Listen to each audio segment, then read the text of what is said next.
We've got the continuing crisis with coronavirus. We've got major states still shut down. The nation's capital, it's announced, will be shut down to June 8th. So in all likelihood, unless we figure out another way to do the weekly updates, this will be the way you'll be seeing me for the next few weeks. But in my view, it's unconstitutional. I think many of these governors, especially the left-wing governors, are doing this despite President Trump. They don't care about the consequences to their state's economy and the people they are responsible for. These policies are dictatorial. There's no reasonable basis for them. Thankfully, the Wisconsin Supreme Court pushed back one of these crazy draconian shutdown orders. You know, how long does it take for an emergency not to become an emergency, as opposed to, well, this is just normal? Because however unpleasant it may be, we can't do anything about the coronavirus in terms of eliminating it from our environment at this time.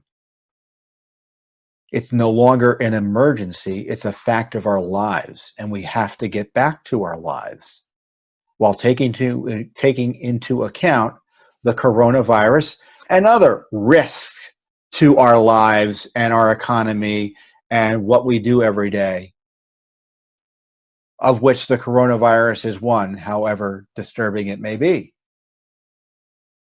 There is no more coronavirus emergency, but there is a constitutional emergency. There's an economic emergency. There's a liberty emergency.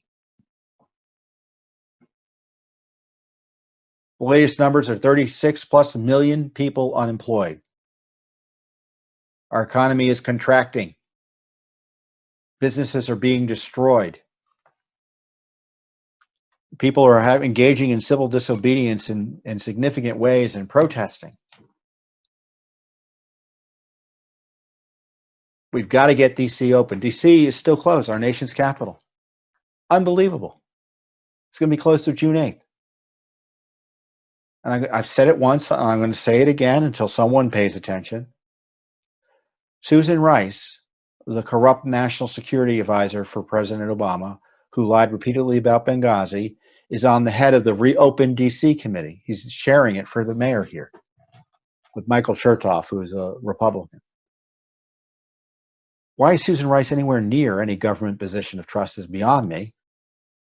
But it shows you the political nature of the shutdown charade. You might as well have Obama himself doing it.